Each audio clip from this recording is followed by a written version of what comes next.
The other day, when I saw my sink dripping, I took a closer look and saw that I had a leaky faucet. Now, if you know anything about me, it's that I don't know how to fix anything. But I'm also very stingy and decided not to call a plumber for $50 to fix it. So what did I do? I got out a wrench, got out a hammer, got out a chainsaw, and went to town on that faucet. Every little change I made it worse. That drip became a stream, became a splash, became an entire tsunami coming out of my sink, effectively attacking me with how vigorous it was. Now I know, how at all does my sink have to do with anything? But if we look at Speaker of the House Mike Johnson, we can see him doing the exact same thing. Every little change he makes may seem like a good idea, but it makes the situation worse and worse and worse, which is exactly what I think that Mike Johnson's speakership has been ineffective because of persistent legislative gridlock, deep internal Republican fractures, and crippling governance, and an inability to deliver meaningful results to the American people.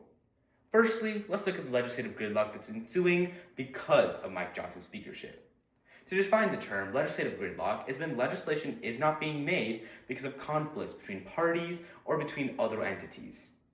Funny thing is, right now, the Speaker of the House and the majority in the House is Republican, and the President himself is also Republican. So with no tension between parties in the entire legislative process, this should be a piece of cake to approve. Yet for some reason, under Mike Johnson's speakership, it is not.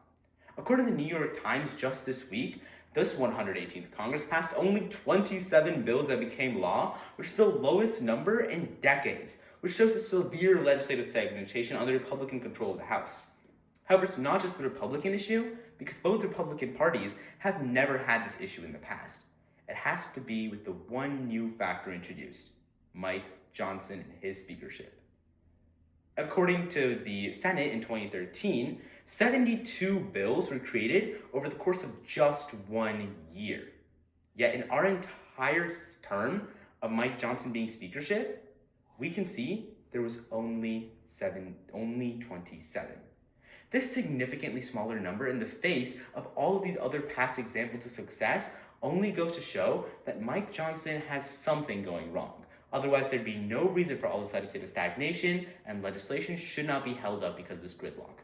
Secondly, another reason he is failing is the internal Republican divisions that are occurring. According to the Congress Gov, just today, a couple hours ago, 4 Republican House members broke ranks with Speaker Johnson to support a Democratic-led petition, forcing a vote on extending ACA premium subsidies. Ignoring the issue itself, the fact that 4 specific Republican senators all switched over to the Democratic side under the face of the Speaker of the House, we can see that there are party issues and party fractions that are honestly going to show the discouragement and disagreement within their party itself. And according to the Senate in 2025, this was enough to reach the 218 signature threshold needed to push a vote forward, meaning that dissent within Johnson's own party overcame resistance to his leadership. All this goes to show as the party that Johnson represents and that Johnson championed as the speaker is turning against him on its own. Johnson's presence as speaker is causing fractious behavior in the Republican Party as a whole, as well as gridlock that is inhibiting any form of meaningful change by our entire Congress and legislative branch. All of this shows there are issues with his speakership and that his speakership should not continue. And third and finally, there's one amazing and interesting reason why Johnson should no longer be the Speaker of the House, and that is failure to deliver results on key public issues, namely health insurance and healthcare.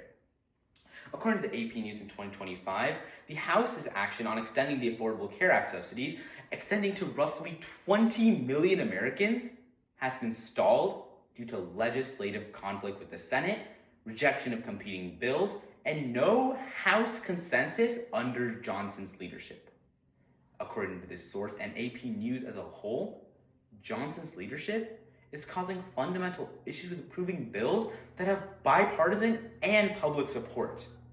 Bills such as the Affordable Care Act subsidies have been known to champion the healthcare of American citizens across the entire United States, no matter if you're a low-income individual or an upper class individual, there is no reason to deny an Affordable Care Act. Yet under Johnson's leadership, party fraction, bipartisan polarization, and even the fundamental failure of the Republican Party are all leading to these necessary bills being shut down. In fact, the Congressional Research Service just this week says that healthcare stock markets are reacting negatively because, for example, the major insurers' stocks decline ahead of key subsidy uncertainties, which reflect broader public confidence issues linked to congressional inaction on urgent policy. The fact that Johnson is actually not supporting the Affordable Care Act and health insurance claims that are meant to be easy to approve is decreasing the public's trust in the government, the Senate, Johnson, and our entire US healthcare system. And when that happens, it's our lowest citizens that suffer. According to Brookings 25, these subsidies for the Affordable Care Act directly enabled approximately 3.4 million to 4 million previously uninsured people to gain coverage, especially lower income adults. These adults that are struggling economically can finally see the light of day and surface above the economic pressures of America, standing free and equal with all of us with their healthcare prowess. Yet Johnson is completely inhibiting that with his horrible speakership, party dissatisfaction, and overall fractious behavior. So if we take a step back and look at the entire issue today, for three key reasons, we can see that Mike Johnson's leadership of the speakership of the House is completely ineffective. Primarily, we can see of the lack of legislative output in the stalled legislation due to the gridlock of his own actions. Secondly, internal Republican divisions of his own party being torn apart by his policies, showing turning sides and inactivity behavior. Finally, public issues of the Affordable Care Act are not being approved. So overall, when looking at Mike Johnson's leadership, we can see that it is ineffective and must not continue.